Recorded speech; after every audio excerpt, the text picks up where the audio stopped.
히브리서 3장 7절부터 우리 11절까지 한 목소리로 읽겠습니다. 7절부터 읽겠습니다. 우리 6절부터 보겠습니다. 읽습니다. 그리스도는 하나님의 집을 맡은 아들로서 그와 같이 하셨으니 우리가 소망의 확신과 자랑을 끝까지 굳게 잡고 있으면 우리는 그의 집이라. 그러므로 성령이 이르신 바와 같이 오늘 너희가 그의 음성을 듣거든 광야에서 시험하던 날에 거역하던 것 같이 너희 마음을 완고하게 하지 말라. 거기서 너희 열조가 나를 시험하여 증험하고 40년 동안 나의 행사를 보았느니라. 그러므로 내가 이 세대에게 노하여 이르기를 그들이 항상 마음이 미혹되어 내 길을 알지 못하는도다 하였고, 내가 노하여 맹세한 바와 같이 그들은 내 안식에 들어오지 못하리라 하였다 하였느니라. 오늘 읽은 히브리서 3장 말씀에 이스라엘이 40년 동안 있었던 일을 우리가 같이 살펴봅니다. 그리스도는 하나님의 집을 맡은 아들로서 그와 같이 하셨으니 우리가 소망의 확신과 자랑을 끝까지 굳게 잡고 있으면 우리는 그의 집이라. 끝까지 굳게 잡고 있으면 우리는 그의 집이라. 주님은 끝까지 우리가 믿고 있을 때예요. 믿음 속에 주님은 우리가 주님이 거하시는 집이라고 말합니다. 여러분, 집. 주님이 우리 보러 집이라는 거예요. 주님이 우리 안에 거하시기를 원하는 것이죠. 끝까지 믿고 있는 것, 소망의 확신과 자랑으로 끝까지 굳게 잡고 있으면 그의 집이라는 거예요. 철로역정의 그 주인공은 멸망성을 나와서 그 빛을 따라서 왕이 부르는 대로 끝까지 계속하잖아요. 그래서 천성에 도착하잖아요. 끝까지 그 빛을 따라서 이 왕의 명령을 따라서 가면은 그분의 집에 우리가 도착하죠. 그리고 7절에 와서 그러므로 성령이 이르신 바와 같이 라고요. 시편을 인용해요. 이 히브리서의 시편의 한 부분을 인용해요. 그 내용이 뭐냐면 오늘 너희가 그의 음성을 듣거든 광야에서 시험하던 날에 거역하던 것 같이 너희 마음을 완고하게 하지 말라라고 말합니다. 그 다음에 나오는 것은 이 40년 동안 하나님께서 진노하셨다는 거예요. 그래서 오늘 읽은 마지막 부분 11절에 내가 노하여 맹세한 바와 같이 그들은 내 안식에 들어오지 못하리라. 광야에서 40년 동안 주님이 진노하시면서 맹세했대요. 그들은 내 안식에 들어오지 못하리라. 이 사건은 언제 일어났죠? 광야 40년 동안 언제 일이 일어났습니까? 언제 일어났냐면 민수기예요. 어린 양의 피를 칠해서 홍해바다가 갈라지는 놀라운 기적을 보고 그들은 찬양하며 시내산에 왔습니다. 시내산에서 성막을 세우도록 해요. 주님이 하늘의 모형이라는 거예요. 그들이 가게 될 하늘에서 가게 될 그 모형을 만들게 하셨습니다. 그래서 1년 동안 성막을 세운 것이 출애굽기예요. 그래서 출애굽기 마지막 장에 가면은 성막이 완성되니까 주님의 구름 기둥 불 기둥이 성막 안에 들어와요. 그분은 하나님의 영광이고 하나님의 임재가 성막 안에 들어왔어요. 그래서 이제는 이 구름 기둥, 불 기둥이 움직이는 거에 따라서 이제 가나안 땅을 향하여 가게 되죠. 가게 됐는데 민수기에 이르러서 이제 가나안 땅에 들어가는데 정탐꾼을 보내요. 이것이 민수기입니다. 민수기 13장에서 정탐꾼을 보냈어요.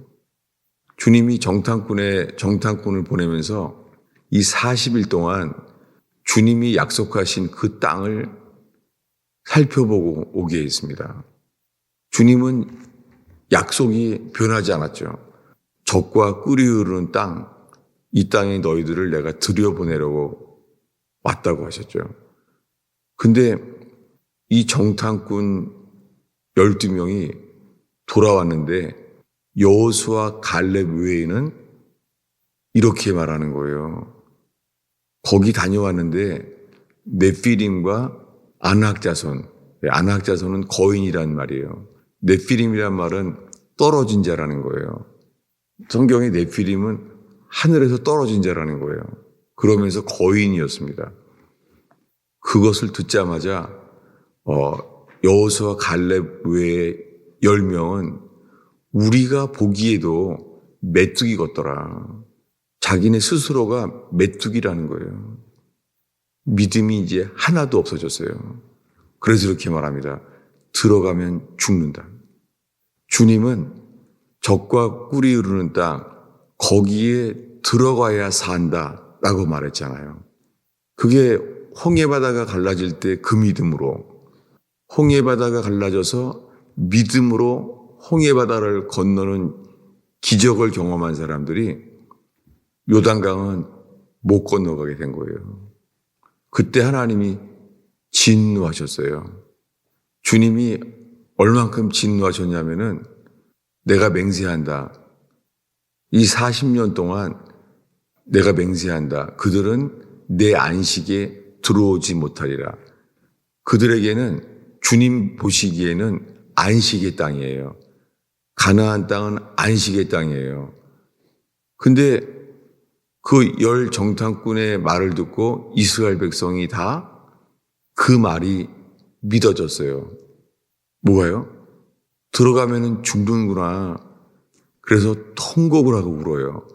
통곡하고 우는 것 자체가 뭐예요? 믿지 못하는 거죠. 들어가면 죽는다는 게 믿어진 거예요. 네피림이 있구나. 들어가면은 죽는구나. 믿어지는 거예요. 아니, 주님이 들어가면 산다라고 주님이 말했는데, 아니, 홍해바다가 갈라지게 하신 그 주님이 들어가면 산다 했는데 뭐라고요? 들어가면 죽는다. 그래서 주님이 진노했습니다. 내가 맹세한다. 그들은 광야에서 내가 실어 버림받은 것을 너희가 알게 되리라. 지금 이 히브리서 3장에는 가나안 땅에 들어갈 믿음이 되지 않는 거에 대해서 너희가 오늘 그의 음성을 듣거든 너희 마음을 완고하게 하지 말라는 거예요. 이렇게 돼서요. 히브리서 3장에 계속 이어서 이렇게 말해요. 우리 14절부터 우리 17절까지 읽겠습니다. 우리가 시작할 때 확신한 것을 끝까지 견고히 잡고 있으면 그리스도와 함께 참여한 자가 되리라. 성경에 일렀을 때 오늘 너희가 그의 음성을 듣거든 격노하시던 것과 같이 너희 마음을 완고하게 하지 말라 하였으니 듣고 격노하시게 하던 자가 누구냐? 모세를 따라 애굽에서 나온 모든 사람이 아니냐? 또 하나님이 40년 동안 누구에게 노하셨느냐? 그들의 시체가 광야에 엎드러진 범죄한 자들에게가 아니냐? 여러분, 이들은 애굽은 나왔습니다. 그런데 광야에서 들어가지 못하게 되었습니다. 그래서 이 광야에서 두 세대가 만나요. 뭐냐면 애굽을 나온 세대, 애굽에서 노예였던 삶이, 그리고는 그 이후에 광야에서요, 새로운 사람들이 태어나요. 40년 동안. 그 중에서 애굽을 전혀 모르는 새로운 세대, 그들은 처음부터 먹은 게 만나밖에 없어요. 광야에서 태어났으니까. 광야에서 태어났으니까 먹는 게 하나님이 주신 만나밖에 몰라요. 근데 옛사람은요. 옛사람은 눈물 흘려요. 이 박한 음식을 먹을 수가 없다. 새로 태어난 아이들은 태어날 때부터 이유식도 만나고 다 만나요. 그런데 옛사람은요. 옛사람은 차라리 애굽이 낫다는 거예요. 애굽에서는 파, 마늘, 부추, 오이, 참외를 먹었었다는 거예요. 그러니까 옛사람은 마음속에 애굽을 품고 사는 거예요. 가나안을 들어갈 수가 없는 거예요. 가나안이 얼마나 좋은지를 알 길이 없는 거예요. 광야에서. 여러분, 예수님이 십자가에 죽으셨을 때는 그리스도 예수 안에 들어가게 하셨어요. 그 그리스도 예수 안으로 들어간 삶이 가나안에 들어간 안식의 땅이에요. 그래서 십자가에 돌아가실 때 이렇게 말해요. 이제는 쉬라. 십자가에 죽기 전에 말하죠. 이제는 자고 쉬라. 그리고 주님이 쉬셨어요. 그래서 안식 후 첫날 부활하셨어요. 이 가나안 땅은 예수와 함께 죽은 자, 예수와 함께 다시 산 자, 요단강이 갈라져서 들어간 자들을 가리켜요. 천국은 그래서 안식의 땅이에요. 그런데 이 안식의 땅이 믿어지지 않는 사람들에게는요, 안식의 땅이 아니라 전쟁의 땅이에요. 가나안 땅에 들어가면 네피림과 아낙 자손과 싸움을 해야 되잖아요.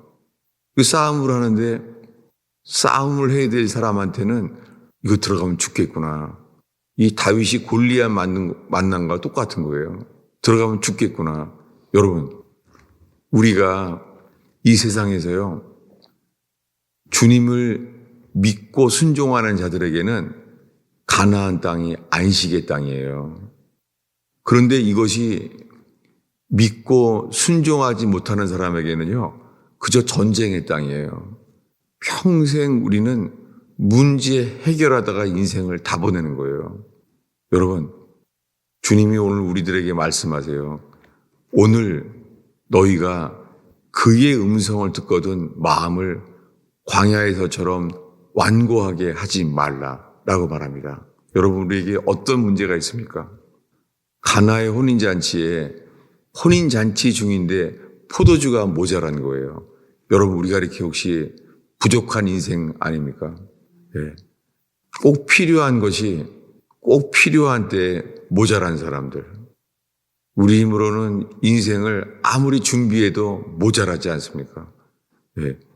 돈이 모자라고 영어 실력이 모자라고 집에서 참아야 될 문제에 인내가 모자라고 우리가 가족의 문제와 일터의 문제 앞에 설 때 우리가 다 모자라지 않아요?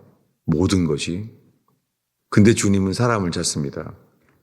하인의 이 순종. 하인은 말하면 그대로 하잖아요. 너희가 무엇을 말하든지 그대로 하라. 그랬더니 주님이 말합니다. 물을 아구까지 채워라. 아니, 포도주가 없는데 씻는 물을 채우라는 거예요. 이걸 누가 하겠습니까? 놀랍게요. 주님은 그분이 말씀하시는 것을 그대로 순종하는 사람들에게는 능치 못함이 없습니다. 물이 포도주가 바뀌게 하시는 것은 주님이 하신 일입니다. 여러분, 우리에게 주님이 바라시는 것은 이해가 안 돼도 그대로 순종하는 사람을 찾습니다. 여러분, 이 새벽에 오늘날 그의 음성을 듣거든 마음을 완고하게 하지 말라. 그것은 뭐냐면 포도주가 없어도 물을 채워라 하면은 순종할 사람을 주님은 찾고 있습니다. 여러분 어린아이처럼 주님이 말씀하시면 그대로 하는 저와 여러분 되기를 축원합니다. 주님은 사람을 찾습니다. 눈을 지으시니가 보고 있습니다. 여호와의 눈은 온 땅을 감찰하사 전심으로 자기를 향하는 자에게 능력을 베푸시나니, 이 말씀 앞에 저로부터 이 말씀 앞에 서게 되는 저와 여러분 되기를 축원합니다. 기도하겠습니다. 예수님, 주님이 저희들에게 오직 믿음만을 보시며 믿고 순종하는 자들에게 주님 약속의 땅으로 이끄시는 주님을 찬양하나이다. 주님, 저희가 믿고 순종하는 것 외에는 하늘의 길이 없나이다. 주님, 어떠한 상황 속에서도 믿고 순종하는 것은 구원의 길인 것을 믿나이다. 주님, 이 아침에 기도할 때에 주님이 인도하여 주옵소서. 골고다의 길, 무덤 문이 열려지는 부활의 길로 인도하여 주옵소서. 예수님의 이름으로 기도하였습니다.